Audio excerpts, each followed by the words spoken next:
much. I'm Jelani. I'm a bit nervous. Don't be.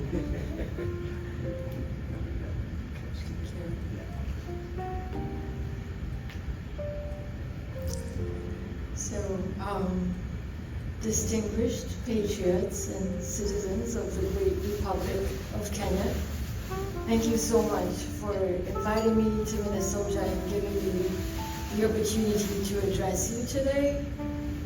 Before we begin, I would like us to take a moment of silence for the young Kenyans who died in the struggle, in the liberation. I know when I say that, people might think I mean the independence struggle, but what we have is an actual struggle for a new Kenya. We've lost so many of our comrades. We also lost a few kids in the Nowrojee school fire that just happened.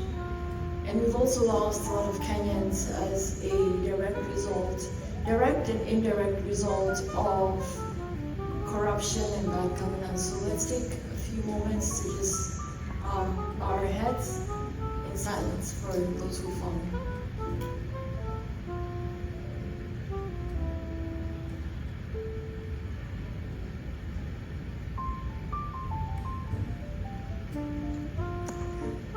Thank you so much. So, again, my name is Jelani. I'm one of the many vocal activists who have come out to fight for a new Kenya. I'm also a student of business, international business and policy at Georgetown University. Over and above that, I am a founder of Jelani Foundation, and I'm also one of the directors of Kikao.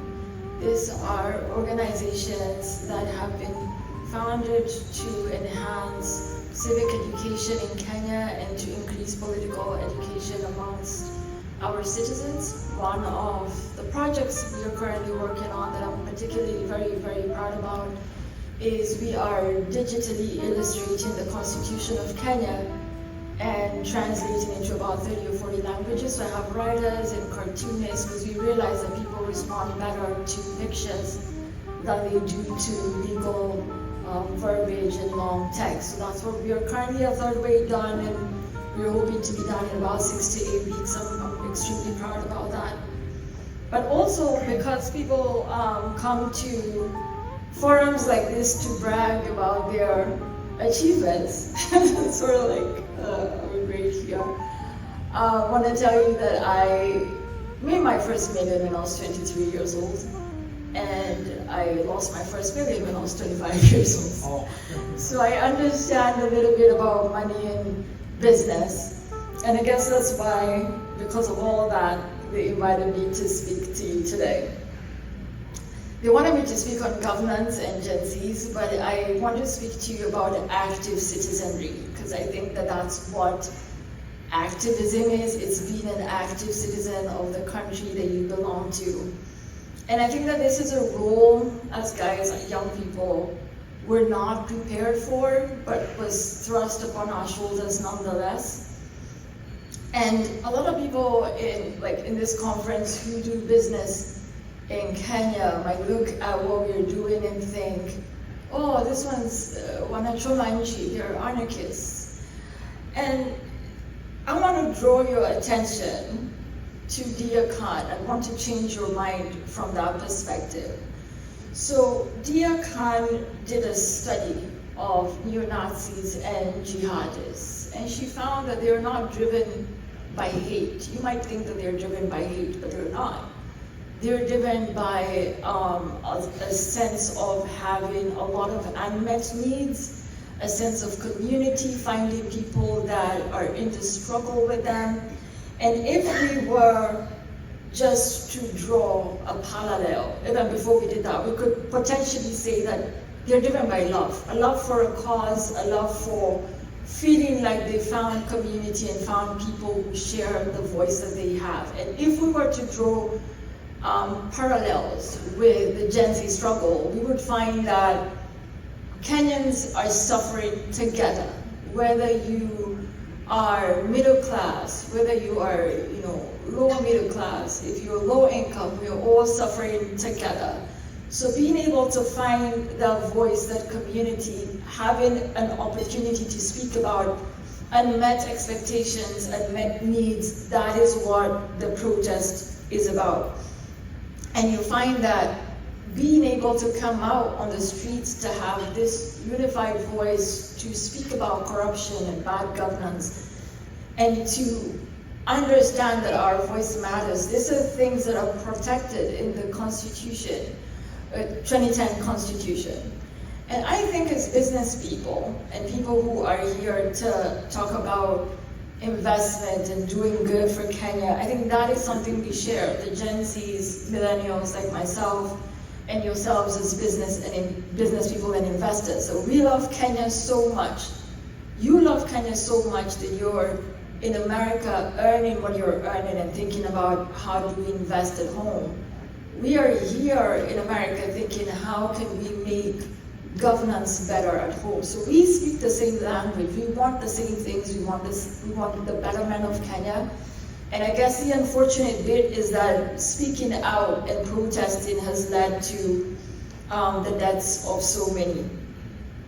So, why are we protesting? Why are we on the streets? Why are people like myself and other people insisting that, we need to be on the streets, we need to protest, we need to, make noise digitally, we need to make noise physically? What is the reason why we're doing that? And there's a lot going on at home. If you haven't been home in a while, if you've not been following the news, there is so much. And my fear as a young person is that we're not going to have a home to go to if we do not fix what is going on. I think it cannot be business as usual when police use bullets to disperse peaceful crowds. It cannot be business as usual when we are back to the era of forced disappearances and abductions.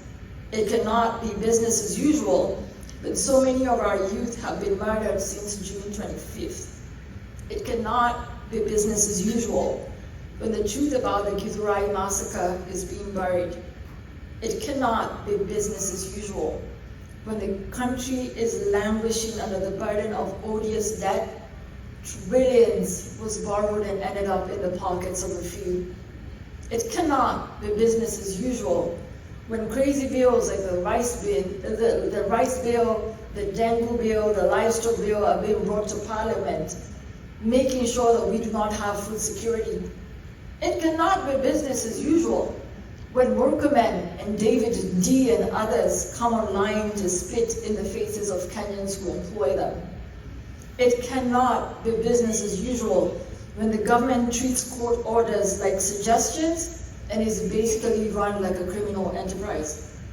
It cannot be business as usual when doctors, teachers, engineers, nurses, intelligent people, our best and brightest, languish in poverty and the government's only plan is to export labor to other countries. It cannot be business as usual when they want to reduce your role as a diaspora Kenyan to just remittance and sending money home, whilst denying you an opportunity to have your voice heard. It cannot be business as usual when projects like SHIF, CBC, university funded model are launched and pushed, denying Kenyans access to adequate healthcare and great education. It cannot be business as usual when our minerals and our natural resources are being sold to shadowy entities. And finally, it cannot be business as usual when they're trying to sell our airport. These are things that have happened over the last only 6 months. If we start to uncover the things that have happened since 2013, I think we're all going to end up in hospital with drip because we're going to be so stressed. It's getting worse. The more silent we are, it's not getting better. It's not getting better. And a lot of you in diaspora have the argument that people need to vote wisely. And I'm here to tell you that is a fallacious statement and you need to stop saying it because that comes from a place of ignorance.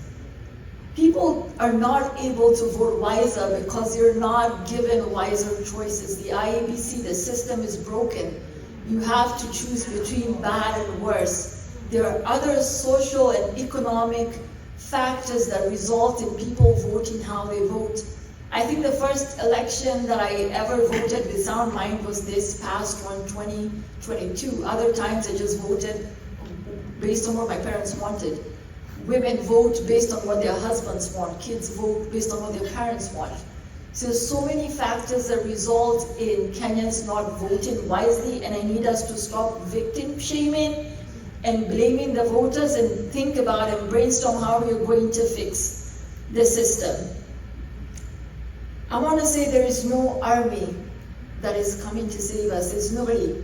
The West will not save us. The UN will not save us. We have to save ourselves. And as young people, we've given our lives. We've gone on the streets. We have used our social media, but we need help. We cannot keep doing it on our own. All of us in diaspora globally have to become active citizens. Because if we don't fix this now, when are we going to fix it? And if it is not us standing up to fix it, who is going to stand up to fix it? There are only two sides of this coin. The people that stand for the Kenyan people and for the prosperity of the Kenyan people, and the people that stand against the Kenyan people, people who stand with the oppressor. And you have to choose. You have to choose. You cannot go on pretending that you will do business when young people are dying and being abducted, when money is being, people are buying watches worth $50,000, $60,000, $70,000. It cannot work. It cannot work. And if we don't rise up, I'm telling you, if we don't rise up, the next conference you're going to invite me to is invest in Malawi. You'll not be able to invest in Nairobi. There'll be no land because the government also has a bill against the land. They want to own everything. You would not be able to do business there. So I'm here to say, listen, you know, you could say we are whiners, you could say we are causing anarchy, you could say all those things, but I will tell you, we need you guys. We need the older generation to step in. Stop asking, why are the Gen Zs complaining? Ask, what can we do to help them? How can you support people back home?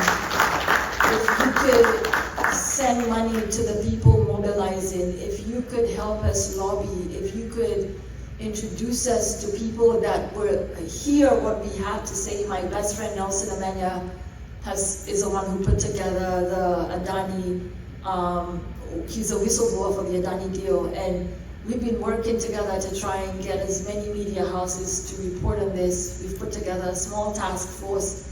So we need help. That's all I'm here to say. I'm saying we need help. We need to fix Kenya, and 2027 is too damn late. Thank you so much.